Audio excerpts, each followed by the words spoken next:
हर हर महादेव। नमस्कार दोस्तों, बाबा केदारनाथ के कपाट खुल चुके हैं और आज हम आपको ले चलेंगे बाबा भोलेनाथ की नगरी केदारनाथ धाम। अपनी यात्रा का केंद्र हम हरिद्वार मानकर यात्रा प्रारंभ करेंगे। हरिद्वार से बाबा केदारनाथ की दूरी लगभग 250 किलोमीटर की है। हरिद्वार रेलवे स्टेशन के बाहर से ही आपको प्राइवेट बसें, जीप, कार गौरीकुंड के लिए मिल जाएंगी और अगर आप अपनी गाड़ी से आए हैं तो आपको अपनी गाड़ी सोनप्रयाग में ही पार्क करनी पड़ेगी और सोनप्रयाग से गौरीकुंड की दूरी 5 किलोमीटर की है। गौरीकुंड से बाबा केदारनाथ धाम की दूरी लगभग 16 किलोमीटर की है, जो कि आप पैदल, खच्चर और फिर पालकी के द्वारा भी कर सकते हैं। दोस्तों, अभी तक आपने हमारे चैनल को सब्सक्राइब नहीं किया है तो प्लीज़ चैनल को ज़रूर सब्सक्राइब कर लीजिए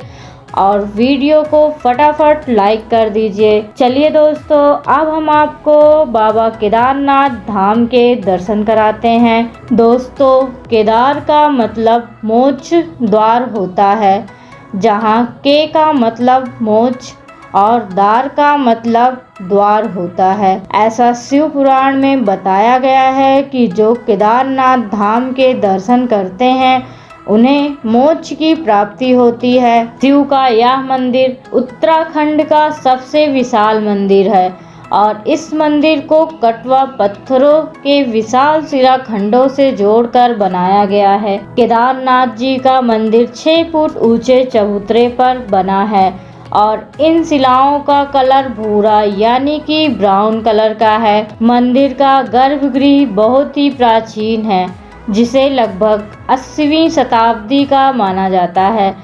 पंच केदार की कथा ऐसी मानी जाती है कि महाभारत के युद्ध में विजयी होने पर पांडव भाइयों की हत्या के पाप से मुक्ति पाना चाहते थे, इसलिए वो भगवान शंकर का आशीर्वाद पाना चाहते थे। भगवान शंकर के दर्शन के लिए पांडव काशी गए, पर भगवान शंकर उन्हें वहां नहीं मिले और वो लोग उन्हें खोजते हुए हिमालय तक आ पहुँचे। भगवान शंकर पांडवों को दर्शन देना नहीं चाहते थे, इसलिए वो वहां से अंतर्ध्यान होकर केदार में जा बसे।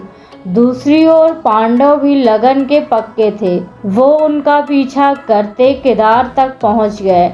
भगवान शंकर ने तब तक बैल का रूप धारण कर और वो अन्य पशुओं में जा मिले।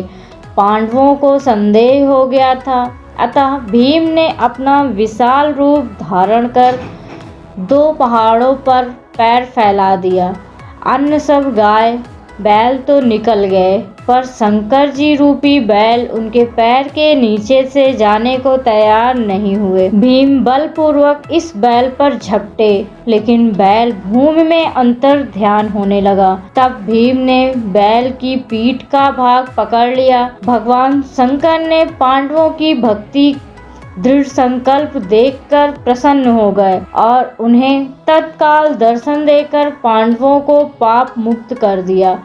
उसी समय से भगवान शंकर बैल की पीठ की आकृति पिंडी के रूप में श्री केदारनाथ में पूजे जाते हैं। ऐसा माना जाता है कि जब भगवान शंकर बैल के रूप में अंतर्ध्यान हुए तो उनके धड़ से ऊपर का भाग काठमांडू नेपाल में प्रकट हुआ।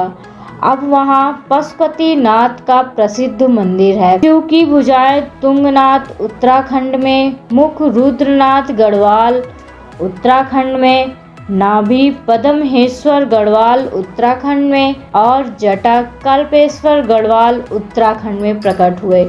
इसलिए इन चारों स्थानों सहित श्री केदारनाथ को पंच केदारनाथ भी कहा जाता है। यहाँ शिव जी के भव्य मंदिर बने हुए हैं। भोलेनाथ के प्रसन्न होने के पश्चात शिव मंदिर का निर्माण महाभारत के पांडवों ने कराया था। मंदिर पुराना होने के कारण पृथ्वी में विलीन हो गया। उसके बाद उसी स्थान पर आदिगुरु शंकराचार्य ने दोबारा मंदिर का निर्माण कराया उसे वर्तमान काल में केदारनाथ मंदिर के रूप में माना जाता है। केदारनाथ जी भोलेनाथ का मंदिर 12 ज्योतिर्लिंगों में से एक है।